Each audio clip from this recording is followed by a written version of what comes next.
So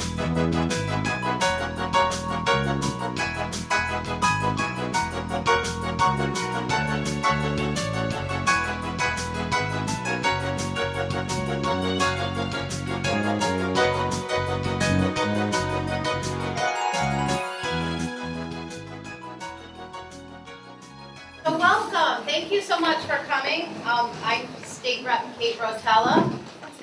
This is I'm State Representative Rotella, Cruz, Groton, and London. State Rep Chris Conley, Groton, and parts of Ledger. State Rep Anthony Nolan, New London. So thank you again for coming. So what we thought we would do real quick is kind of go over a quick presentation for you so you can see what we started to talk about in regards to where we are in Hartford on the budget and what we've been focusing on. So if everybody could see our license plate, somebody already got the answer. Connecticut is great because we believe Connecticut is great. So we want to talk about first, go ahead. Our budget reserve. So our rainy day fund.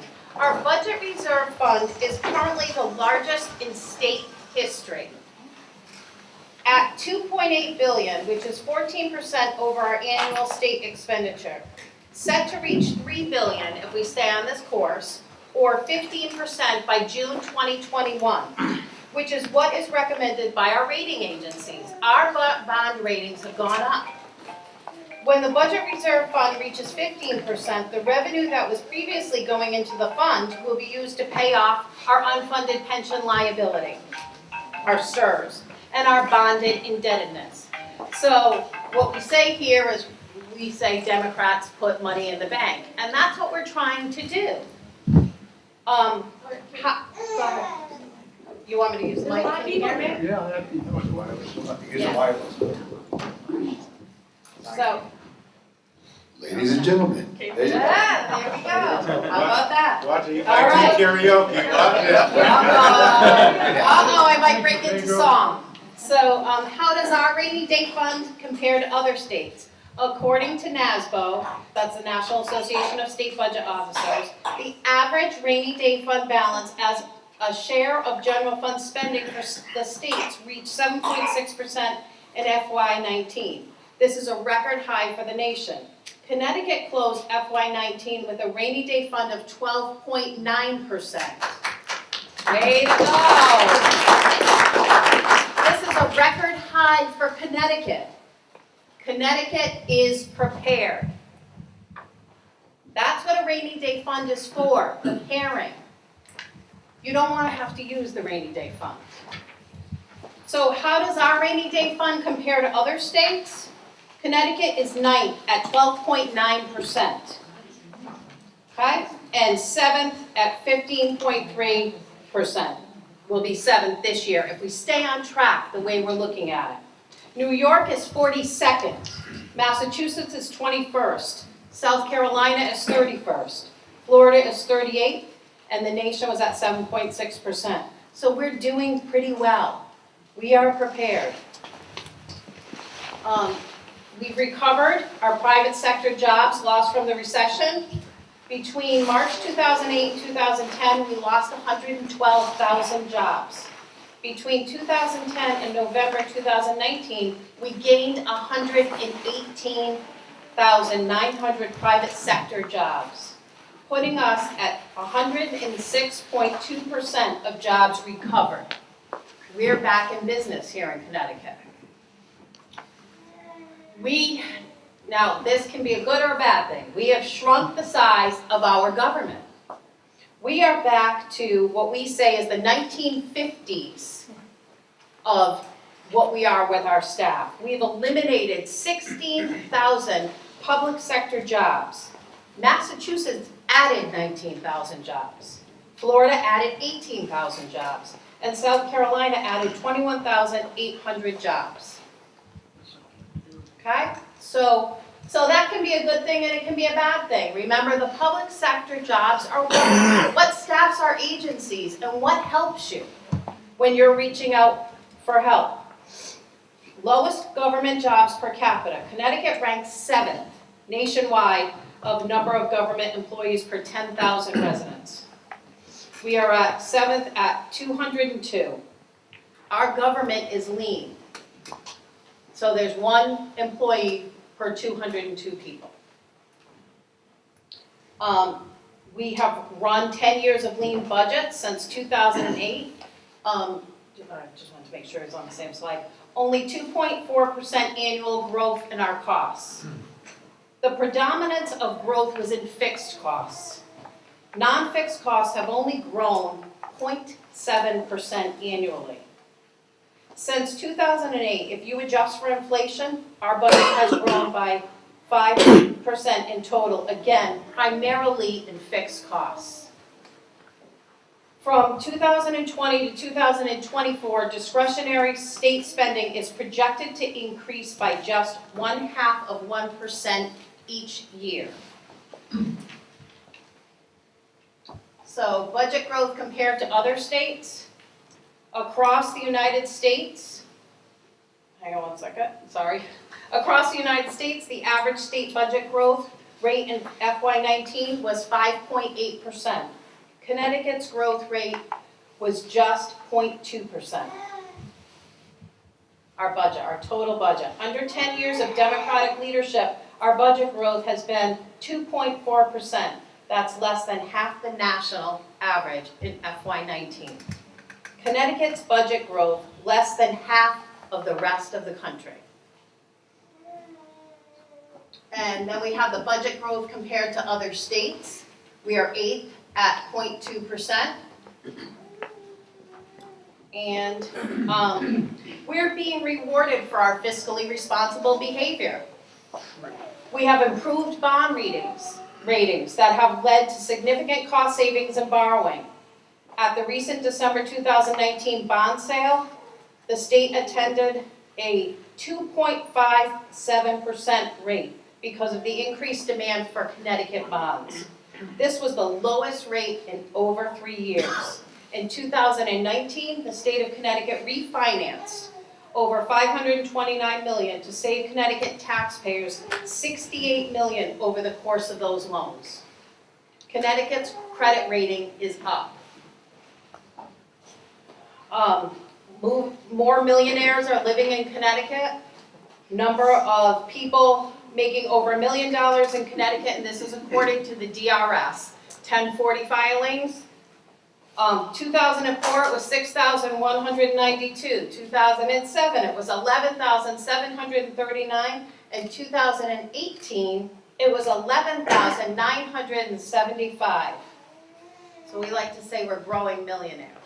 Not Not up here, but it would be Maybe nice. some of you. It would be nice if we were, but, okay, so we'll talk a little bit about busting the expensive state employment. Pension costs for the current state employees are down 45% in the past 10 years. State employees' wages are down 20% over the past 10 years, and that's adjusted for inflation.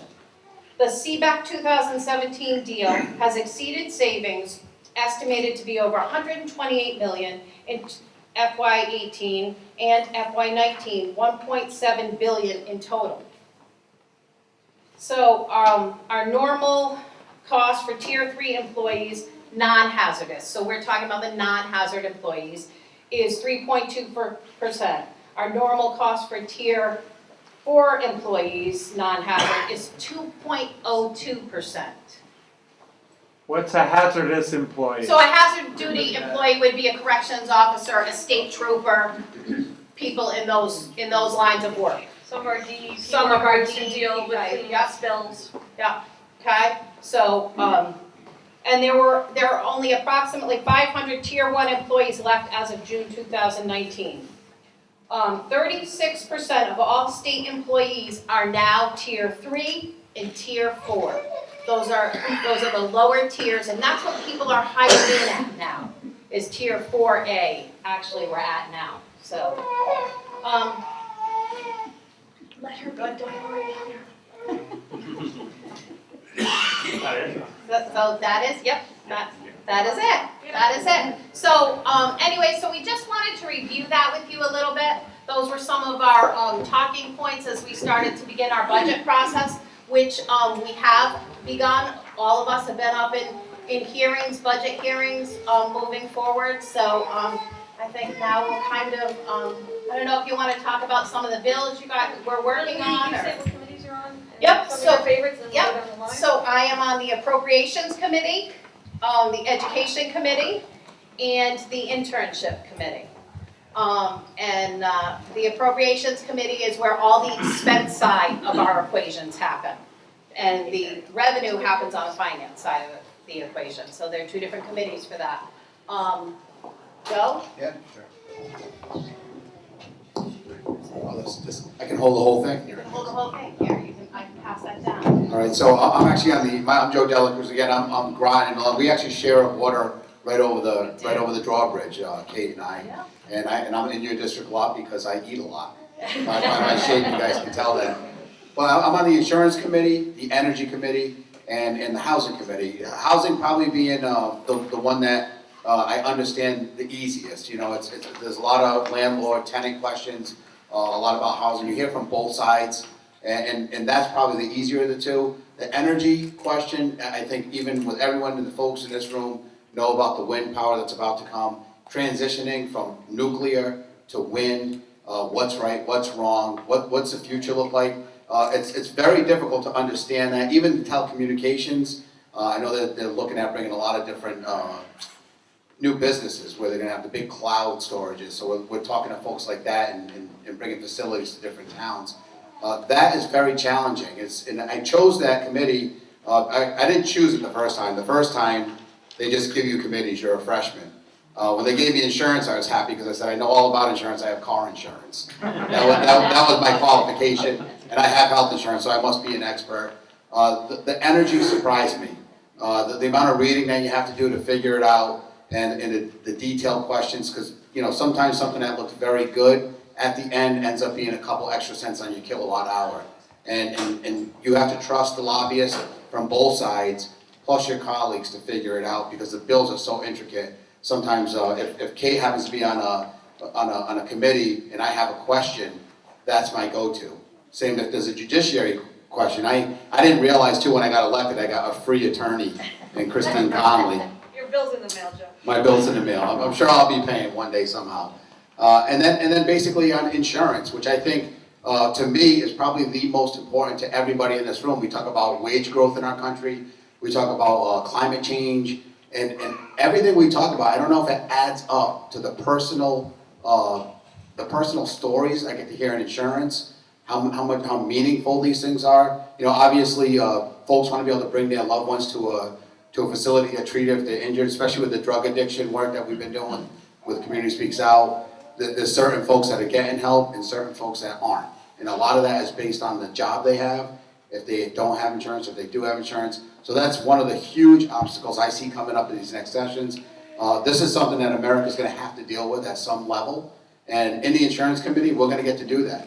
And I'm very excited about that. So I'm gonna say that Insurance Committee is the best committee ever, because she's gonna say that Judiciary is the best, and I'm taking the wind out of her sails. I know, I'm sorry. But here's Christine Conley. Judiciary Committee is the best committee in the entire town. So said the lawyer. So I represent, Joe and I split a border in Groton, and then I represent a piece of Gales Ferry in Ledyard. For those who drive up Route 12, I have, Ledyard does start with part of the subbase, and then I have up to the CVS for those of us who might be road challenged, but like myself, see more in buildings.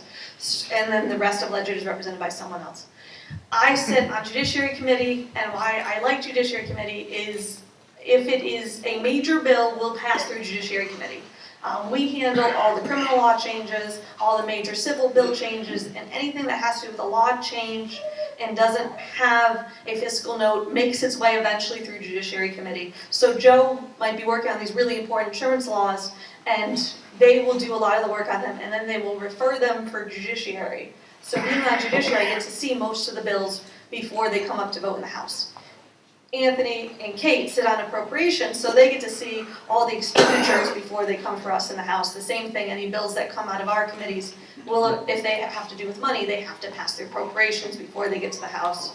And then they do this, there's the spending, and then the taxing committee is finance. None of us sit on finance, the taxing committee, so we find out a little bit later about if there's any changes in the tax laws when that committee votes things out. I also sit on transportation. Transportation, if you're moving by bus, train, plane, on the roads or the railways, bikes, we do helmet laws, seatbelt laws, all those things go through Transportation Committee. We were very busy this last year with the Port Authority. That's where all the public hearings are. So we dealt with those issues. And then I am on Planning and Development Committee, which I had very little experience. I think I said, oh, we can plan and develop, and I thought we were gonna be talking about more zoning things. Not at all. Planning and development does not do what planning and development in our municipalities do, the zoning rules. We deal with municipal rules, we deal with the towns a lot, we deal with water, needs of different municipalities. If there's a special law that only affects one municipality, that goes through planning and zoning, or planning and development, I'm sorry. We are doing, one of our laws that we raised last week has to do with an election in one town or a town meeting vote that one town had where apparently there was a problem with record keeping, and we're being asked to verify that vote for that town. So again, it had nothing to do with, it had to do with a record keeping issue that the municipality had that needs a little help from the state. So I say it's the catch-all committee of all things, and you read and you learn a lot. Right now, we are in the process of what's called raising bills. So we're all going up and our bills have titles, and then as we move through the month, our titles will turn into text and public hearings, and we'll know more. But as of right now, a lot of our committees in transportation meets tomorrow. We have about a title of 10 bills, and one bill has text behind it. So things could be, are a little unknown at this stage, but as the next couple weeks roll through, we're gonna know more and more each day. It's fast and furious, but it's a lot of fun. You think we're, we have to share. Good evening, everyone. I am Anthony Nolan. I am the state representative of New London. So I go from New London to New London. Wow. No drifts, You no. split in one. Well, I go from the L&M hospital area to downtown. And Joe, State Representative Dela Cruz, has from the hospital area to the beach. Joe got the beach. Joke on that. My committees are appropriations, insurance and real estate, and aging. I will have to say, to these guys, that appropriations is the best committee It because is. we decide. It is, there's two of us here, that's right. But my favorite is aging. I get to deal with a lot of things that have to do with the seniors and those that are getting to seniorhood. And that is something that I like dearly because I deal with seniors during the day job that I have as a police officer also. And that's where most of my work is, working with seniors, so, and kids, but mostly seniors. We have a lot ahead of us, and we will be going into session to try and figure out, what things that we can get across to try and make it more advantageous for Connecticut, and also to hopefully save some things that are going on in Connecticut. So I'm not going to speak long. I'm going to go right into bills. Yeah. Do you want to go first? Any favorite bills? Do you have Okay. any favorites yet? Well, I'm going to say what I'm trying to put through. A couple things. In insurance that I'm trying to put through would be to remove the gender box, so that there's no difference in the insurance amounts that are paid for males and females. I don't know if that's going to go through. It seems like it's getting a little roadblocking, but we're going to keep the faith on it. The other thing that I'm trying to put a bill in for is for credit checks on car insurance. Our insurance companies do credit checks when they give you insurance. My feeling is that credit has nothing to do with car insurance. So I have a slight discomfort with that because I think that it hinders people that haven't had the opportunity to get good credit, and those that are put in a credit situation with where they grow up sometimes. So I'm hoping that can change. I'm also trying to do a sleep tech bill, which gives sleep techs the ability to give oxygens. At this time, they cannot give oxygen in Connecticut. Other states around us, New York and New Jersey, they can, but at this time, we can't. So I'm trying to put in a bill for that also. A 911 bill for people that are making false calls to 911 in regards to making up suspicious things to remove people from their communities, or because people are in your community. And it's mostly where someone, like lately it's been people of color who others call the police on, just to, because they don't want them in their neighborhood, which is a little sad. So I'm trying to put a bill in for that, so that that person becomes responsible with a penalty. It's not a big penalty, but it gives the person that they called the police for an opportunity to go after them civilly, to deal with that situation. Let's see. Animal bill for dogs or cats in the driver's seat of the car. Not supposed to do that, officer.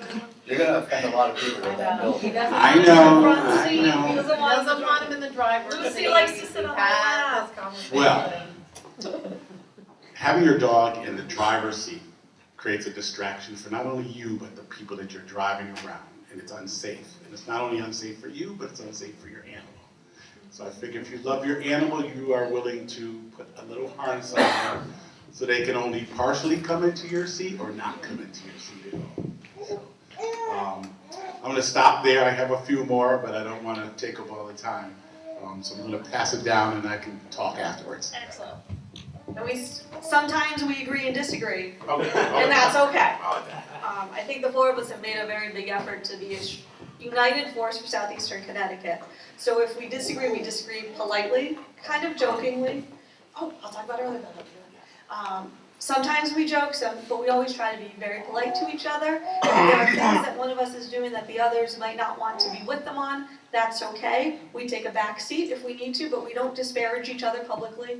And when we can all help, we all help. And I think it's been good that we've learned more about Stonington since Kate has been joining us in southeastern Connecticut, and Kate's learned about our communities. So that way, if we do need something in someone else's committee, we have strong voices for all of our towns together. Anthony and I are working on a bill called the Crown Bill. It's a bill about natural hair. Mostly folks who are discriminated against would be for dreadlocks or for natural afros, that in school situations in other states, folks have been discriminated against or told they had to cut their hair in order to participate in a sports activity, sometimes cut their hair right at the sports activity, otherwise they're disqualified. A lot of other states have passed the Crown Act saying that we will not discriminate based on how one chooses to have their hair, especially natural hair.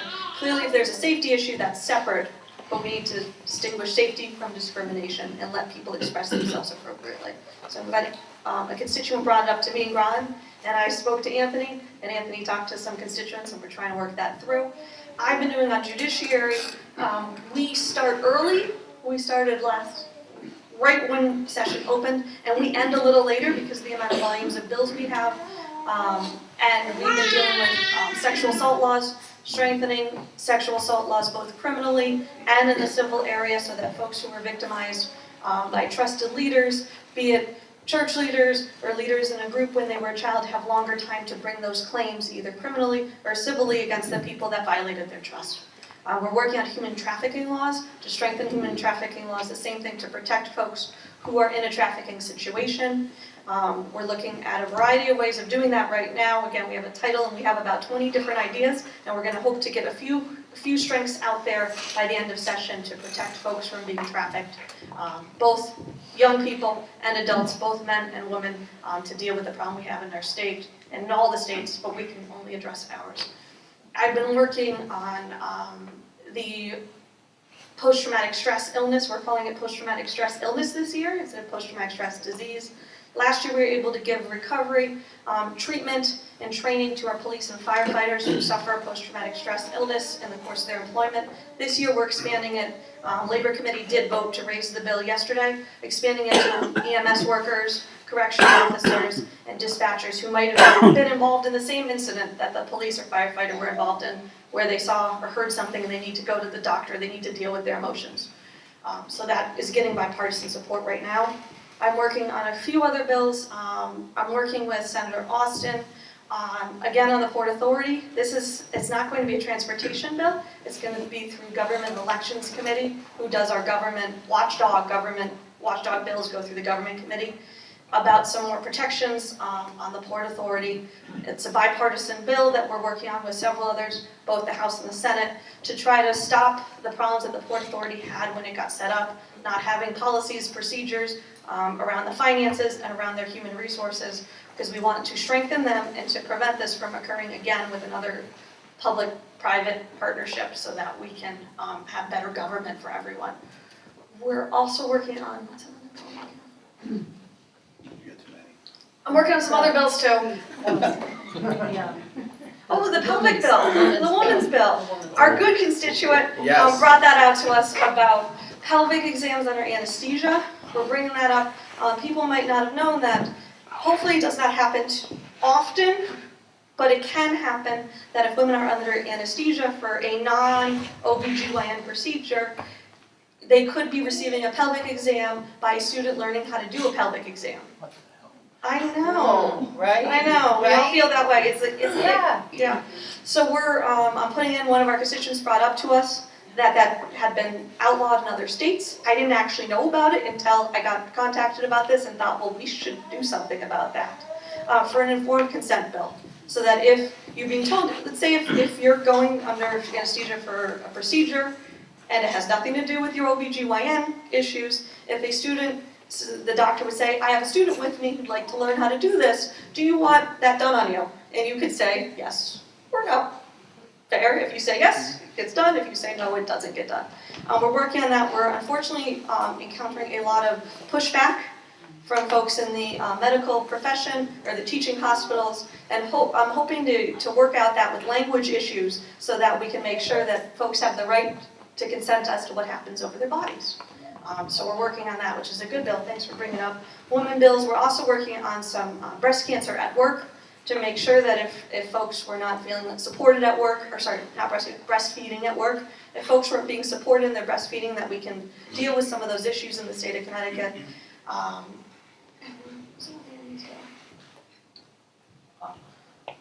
There are several other women's bills that we are losing track of what they are right now, but there's good bills about women's health issues, women's rights issues. Last year, we passed a lot of coverage. You'll find out in January. If you do need mammograms or ultrasounds, as of January 1st in the state of Connecticut, if you get a mammogram and you're being told you need an ultrasound to verify, a lot of us younger women have that issue, women who haven't had children, and women who just have dense breasts.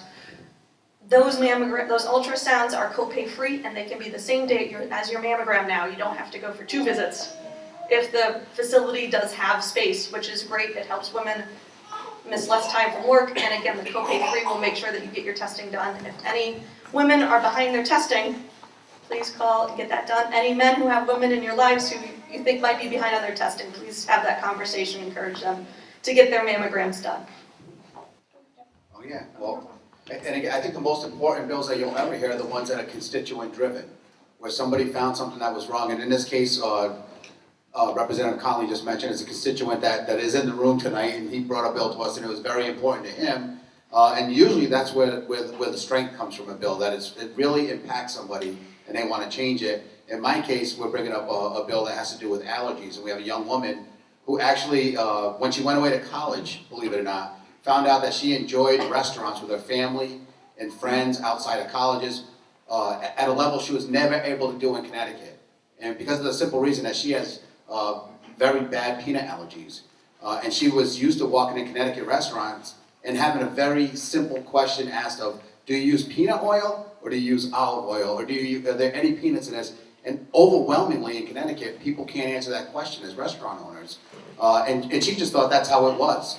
But she went to college, and in another state where they have laws, in Massachusetts right now, you cannot own a restaurant if you don't have somebody trained that's on site, that has an allergy training. And I think it's like a 3 or 4 hour course for a manager. So at any point in time that the restaurant's open, the restaurant would have to have somebody in there. And again, we know we raised the minimum wage last year, and I've heard a lot from the restaurant industry saying, okay, give us a break, we're gonna make this work.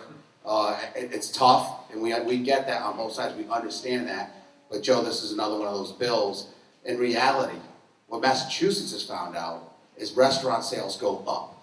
And there's a section of our society we don't realize, and a lot of times, unless it doesn't affect you or your family, you have no idea it's happening.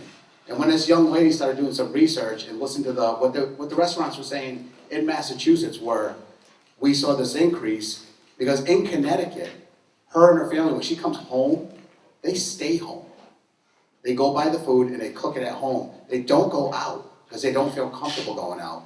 Obviously, it's not worth it. If you think there's a possibility that you're not going to make it home from dinner and you're 22 years old, you're going to make the choice to eat at home, and that's the choice she was making. So I think, and we want to make sure we bring the restaurants in this. This isn't something, I don't believe, and nobody up here believes in shoving stuff, just legislate and say that's what's going to happen, because I think other restaurants they would need to warm up to it. If you own a restaurant, you're in here tonight, you're like, oh my God, another thing. I'm in advanced manufacturing, and we actually have to take sexual harassment classes in our, I know. You're welcome. I wrote the. That was a bill that Christine Conley, and we went back and forth in it, because it was something I struggled with.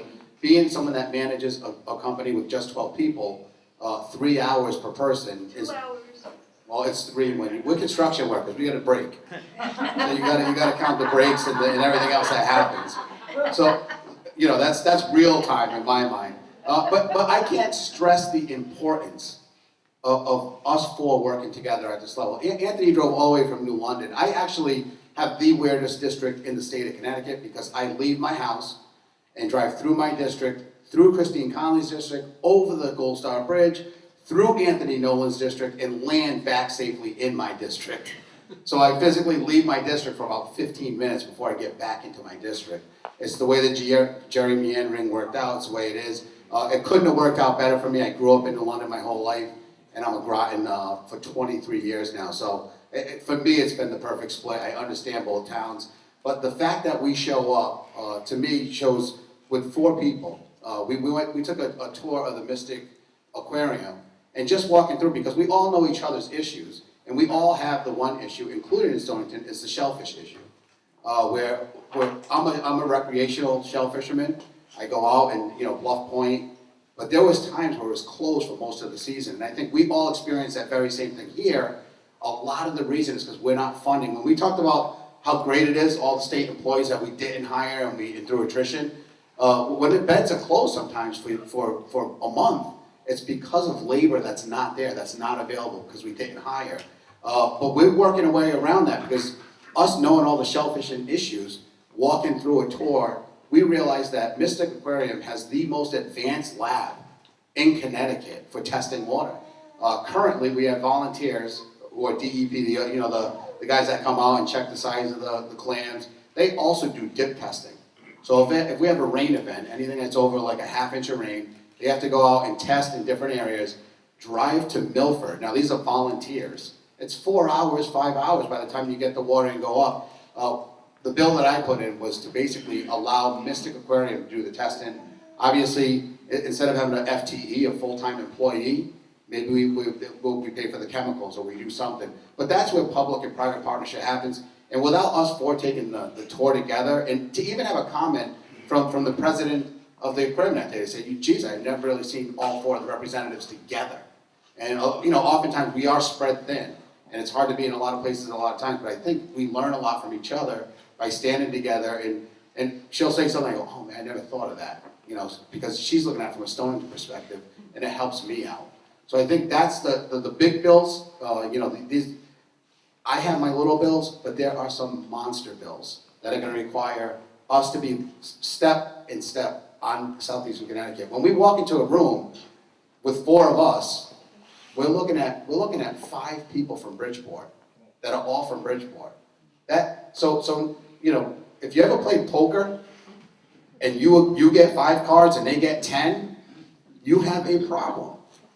And if I go in there as a Groton guy, me and Chris, and Kate saying, I'm just Stonington, I don't want anything, you know, I'm gonna take care of my town, we're not gonna be effective that way. It will be impossible. We have to stand together, and especially on the issue of the casino gaming. Right now, we're looking at making gambling legal in Connecticut. Whatever your opinion is on gambling, if you like gambling, if you don't like gambling, I have folks in my family that do a lot, some that don't, some that are for, some that are against. That ship has set sail. Gambling is in Connecticut, it's already here. Right now, I could take my phone, and what's happening to Connecticut residents on the west end of the state is they're driving through New York, going over the George Washington Bridge, getting off the very first exit, and once they're in the airspace of New Jersey, believe it or not, they could bet on the coin flip for the Super Bowl. They could bet on the outcome of the score of the first quarter, second quarter, final score. All these things that, again, we know the negativity around gambling, we understand all that, but the reality is we have members and citizens that are driving across the border, and what my fear is, we don't like traveling that way through New York anyway to make all that happen. It doesn't seem worth it. But Rhode Island's looking at a bill, and so is Massachusetts. And the reality is we're gonna have a lot of folks that you live in Stonington, so I guarantee you if somebody that in your family or a friend wants to gamble, they'll take a short ride, and maybe they won't eat at the restaurant in Stonington. Maybe they'll just say, you know, I'm gonna go have a pizza at a pizza place in Westerly, because while I'm there, I can do the few bets that I wanna do. And, you know, that's one of the big bills that I guarantee that this coalition from Southeastern Connecticut will have to be in lockstep, because what doesn't seem like a bad idea from this side. You say, well, we got the 2 casinos, what's the problem? Imagine if you're from Bridgeport, because when they made that deal with the Indians for the gaming deal, nothing happened in Bridgeport. And Bridgeport saying, well, what about us? We give them a lot of the money from the Pequot Fund and remind them that regularly as a coalition, that they do get a fair share of it, but they want their piece of the pie too. And the concerts in Hartford. I mean, they're claiming a lot of the Hartford, if you're from the Hartford delegation, you're saying the Mohegan Sun and Foxwood Casino basically killed Hartford. I think when we lost the Whalers up there, that had a lot to do with it. I think there was a lot of other things, and the casino may have done that to a certain extent, but at the same time, we have to be lockstep. So when you see us together, and again, we don't agree on every single bill. That's not how life works. If we're doing that, then something really went wrong. So just know that your legislators up here are working together. And we do reach out. The folks from Bridgeport, they have a vastly, last year we had to actually stop in its tracks. I didn't think we'd have to do this. Just to imagine, everyone is, I feel, relatively smart in Hartford. So you ran and a bunch of people elected you, people had faith in you, but these folks were told that if they broke the contract with our 2 casinos here, a deal that we've been in for 30 years, that MGM had promised that they would supply the $250 million in taxes that we get from them currently. And I said, well, what if Mohegan, because Foxwoods would get to stop paying if we awarded another license to outside gambling. They said that even if MGM had gone out of business, it was no longer, and we had lost that deal, MGM was gonna pay those taxes in perpetuity. Who believes that in this room? I mean, that would mean that when they went to go get their financing from whoever they went to and said, oh, by the way, we're gonna build this casino, and oh, by the way, if it doesn't work out and we go out of business, we've committed $250 million to the state of Connecticut in perpetuity. Impossible. But people that really want something, they will tend to believe certain things that are possibly true. Obviously that wasn't true, and we had to stand and fight for, again, not just Eastern Connecticut. We understood the situation, and if you mess up that deal's messed up in perpetuity. So those are the types of bills that I'm working on. Obviously we have the legalization of marijuana is going to be a big hot topic. The insulin bill that's in my insurance, that's getting a lot of press and a lot of attention. You being on the committee, you'll see in the news that, the bill that they want to put on is going to increase the cost of insulin, but we're actually capping it. And we're trying to get any rebates that happen, a lot of times the companies will get the rebates and voila, they're gone. So you've earned the rebate for somebody else, for either your insurance company or for the manufacturer itself. And those are the types of laws we're trying to make it so folks that need insulin can get their insulin. I'm gonna pass this down. Yeah, I'm done with the big bills, I'm sorry. Thank you, Joe. So I'm just going to recap really quickly. For me, I can't, again, emphasize enough the importance of the four of us working together. It has been so important for my district, Stonington and North Stonington, but for all of our districts to work very strongly together for Southeastern Connecticut to represent our region. So for me, Joe, you brought up a couple of good points. You brought up that you started talking about the insulin bill.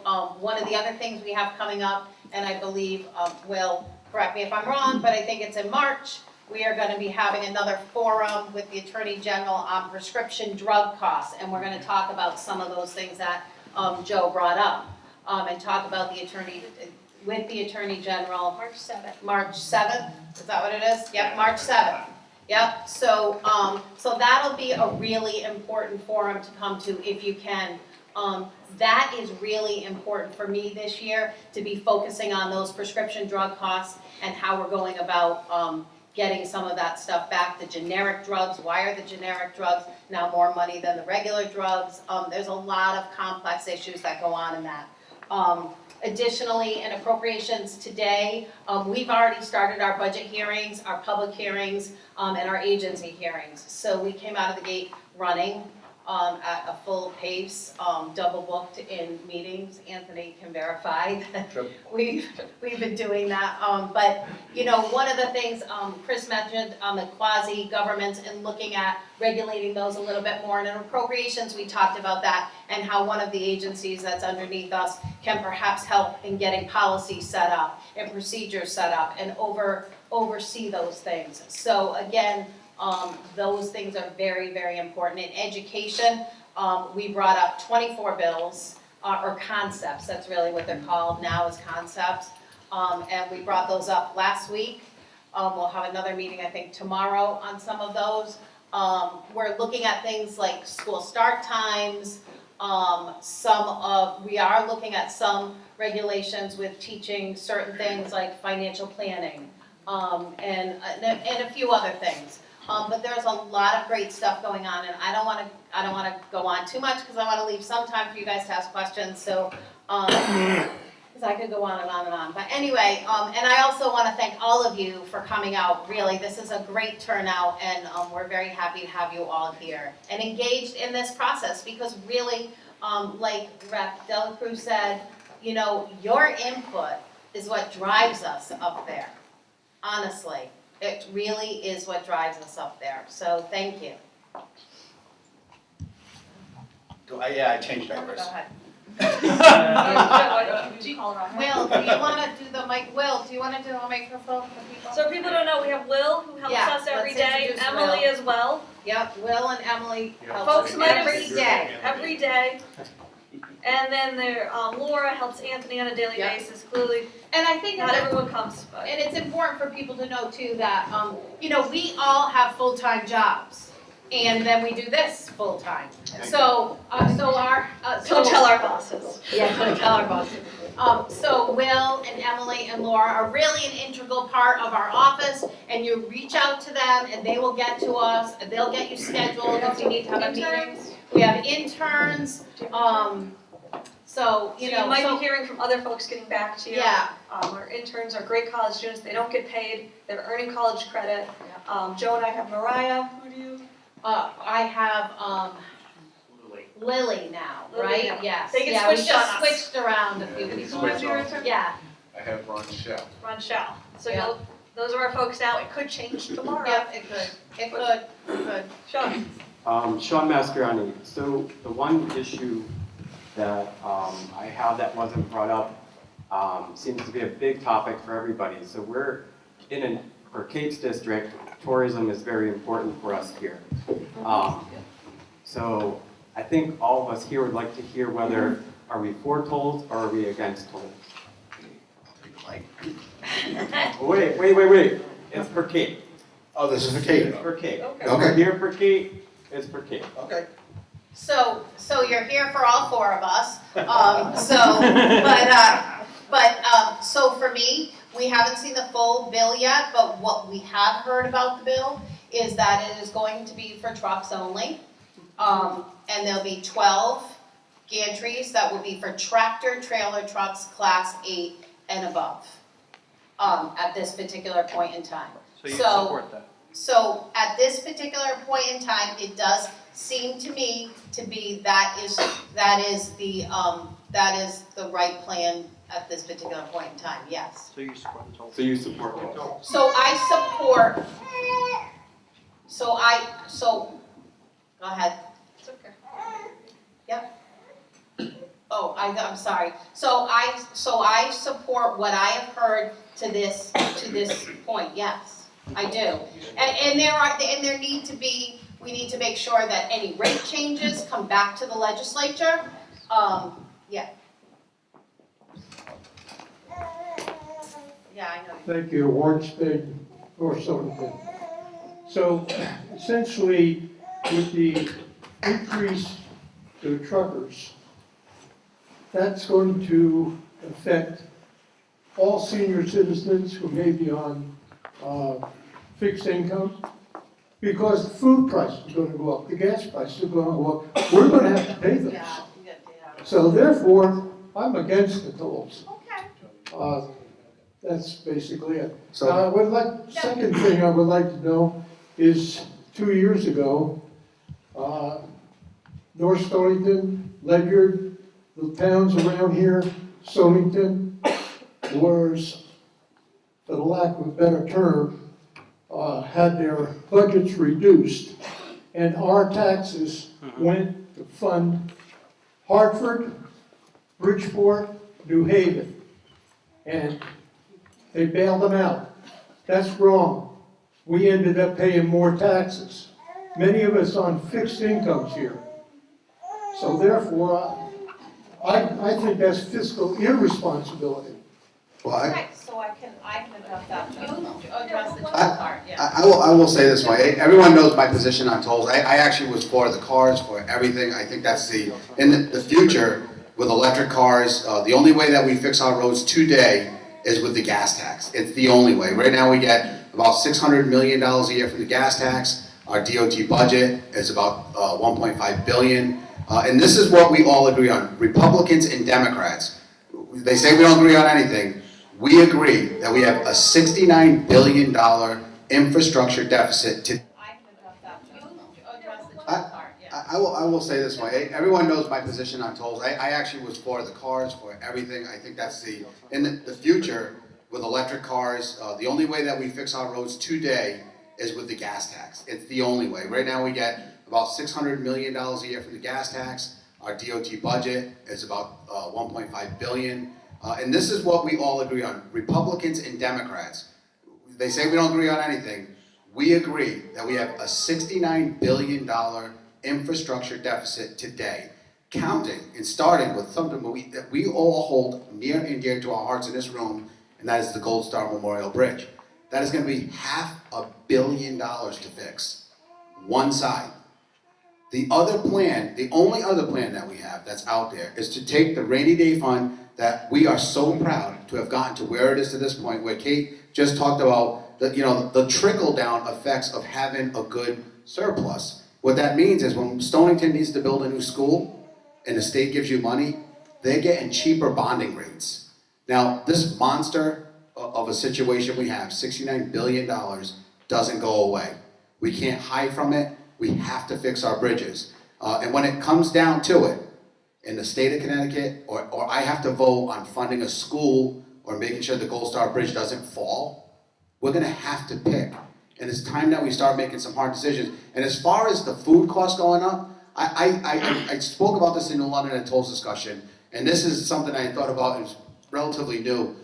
But if you think of it this way, when you go buy a new car, I bought a brand new truck in 2007, I think it was $800 for a destination charge. If you live in Dearborn, Michigan, where the truck was made, and bought a truck a mile away from it, the destination charge is also $1,000. And in Texas, $1,000. What they do, what all of our vehicles do, and the reason they do it was in 1958 they made a law, because if they made different destination charges, I may make the decision to fly to Detroit, Michigan, buy my truck and drive back. Now the way they come up with that charge is the interesting part. Say it was say $1,000 to make it easy.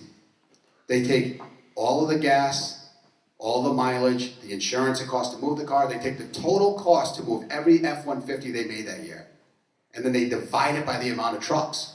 Which means, if they went through a toll in California, or Seattle, or Texas, that got tacked on to a Connecticut resident's bill. So just imagine if it was $1,000 today, and California made an announcement that they were getting rid of their tolls.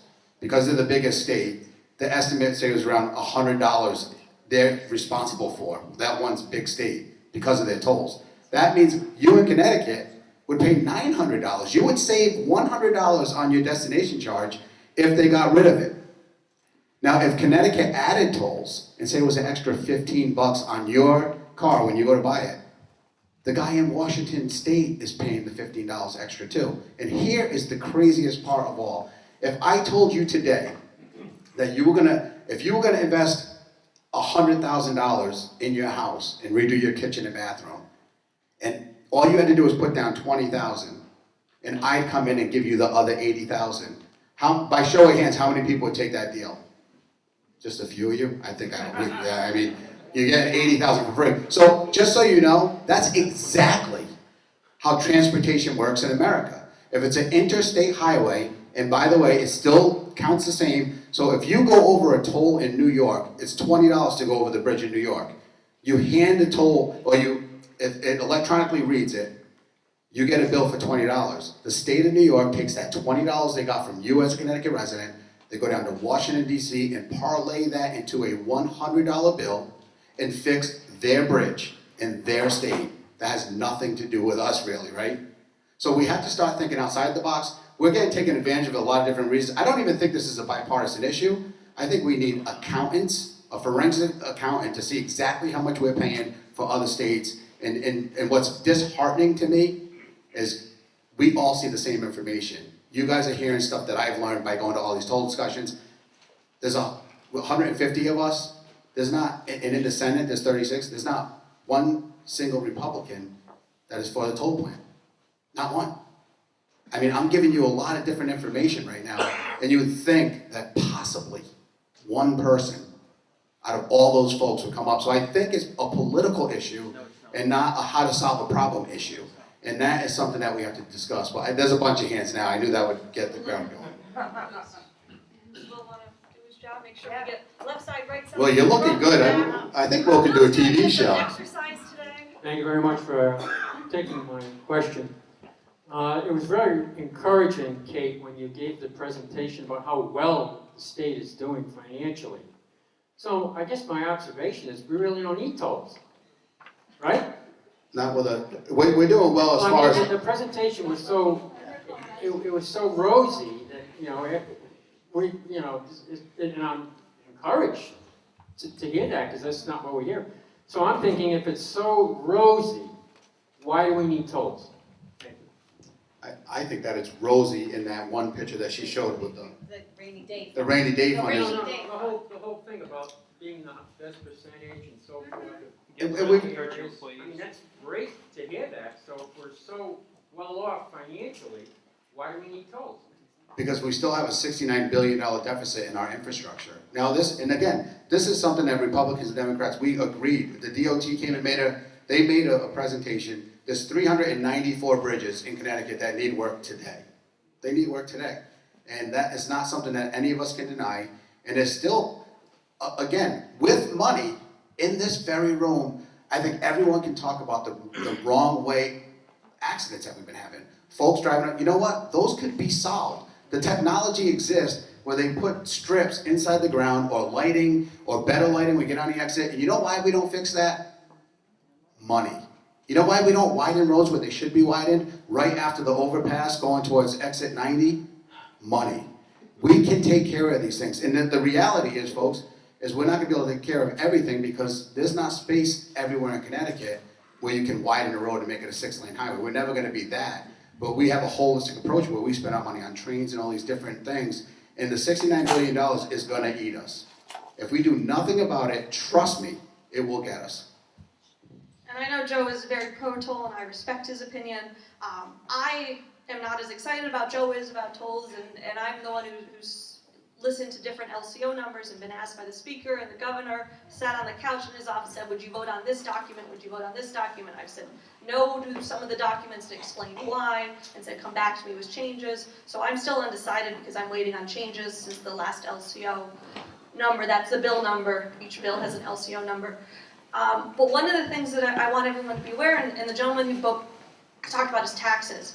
So as uncomfortable as I am on the last LCO bill, what I do know is that if we don't do tolls, $200 million has to go from the general fund, the big bank account of the state of Connecticut, where all the revenue, all your tax money, all the federal revenue comes in. $200 million has to go into paying for the road bills. And a lot of that is our Gold Star Bridge right here in southeastern Connecticut. That does mean that the governor's budget that had our towns pretty close to being levelly funded will not be the budget that is proposed by Appropriations Committee, because they have to find $200 million to put into road repair funds. And that means we do two things. One thing is we cut. And when people say we have a spending problem, that's fine, but we have to cut from accounts. And it's not we cut from everything that I don't use. Because if I say, let's cut every service I don't use, and you say, let's cut from every service that I don't use, and everyone says that statement, we end up not cutting from any service. We end up leaving everything as it was funded, because every single person does use some service. So we have to find services to cut from. And that may mean that a town that we very much love and we want to support gets less funding, which is a result of cuts. Or a program that we love, a program like Joe and I have been there in tougher budgets. We've had to cut things like Care for Kids. We've had to cut things like Medicare savings account for our seniors. We've cut money to tourism. We cut money in years of bad budgets to seat where a lot of our disabled and our seniors get bus rides. So we've cut money to these programs, which is a fine, fair thing to do in times of tight budgets. But there are repercussions to a $200 million cut that we need to be aware of. And it doesn't mean that tolls is the answer. It does mean that if we don't do tolls, there will be reductions. The other option is raising taxes. We hear from a lot of people they don't want to do that. I very much respect that and appreciate that. I think more if we don't find some sort of a transportation solution, be it tolls or another solution, it will be cuts. And it will be, one of the things will be our towns or a service that one of us in this room may rely on for us or our family. Well, pick your next speaker. I will. Yeah. I am very glad to know Kate and Joe and Anthony. I'm sorry I haven't met you yet. Christine is this on. So I spoke before the Senate committee on tolls, and I was really shocked when to find out that they don't know what's going on in the other departments, in the other groups. So there's arts, culture, and tourism. The arts, Wendy Berry, the rest of them will tell you that for every $1 you put into arts, you get back $7 tax revenue the same year. They talk about tourism. You get $3 back for $1 in, same year. The money that the tolls, the way they're being described, come up with is after, 3 or 4 years, there's $172 million coming in off a $34 million expenditure down the road. I got in an argument on the Stonington community forums. I know nobody knows those happen. They do argue sometimes. And somebody asked me about New Hampshire's tourism budget. They spend $16 million a year more than we do on their tourism budget. Their gross revenues are $1 billion more.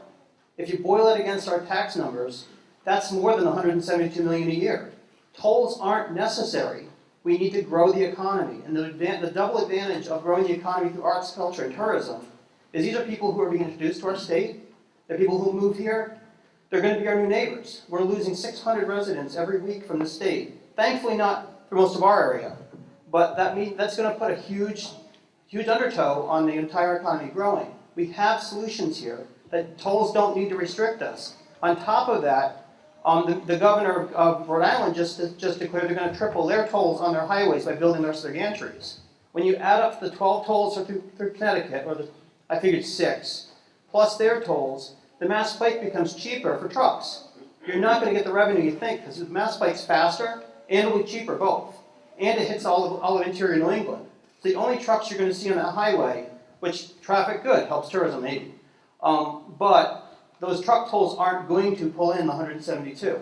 I'm already hearing complaints, I'm already hearing people changing their driving routes as trucks. I'm guessing you'll probably see 100, 120 million. Now you've got gantries up, ready to go. You've got seatbelt cameras, good job. Speeding tickets, distracted driving, dogs in the driver's seat. You could catch them all, you could ticket on the fly all of that, and it'd be a great revenue stream, but I don't think that's why the citizens want those gantries up. They're looking to tax the other guy, hoping it taxes somebody who has a business in Maine. Those trucks are done going through Connecticut. As soon as the Mass Pike is cheaper than the corridor from Connecticut to Rhode Island, they're on the Mass Pike. They're not in Connecticut. Then that describes the revenue stream. We've still got to pay that $34 million a year in overhead. So here it comes. You got to pay for it somewhere. Here come the passenger tolls. If you're in favor of truck tolls, you're in favor of passenger tolls. That's not. That's just how the math works. That's not true. That's the math. That's just the math. Instead, if you put the money into tolls, into tourism and culture, you'll get back both the money, and you'll get new residents, and you'll grow the business base. Thank you.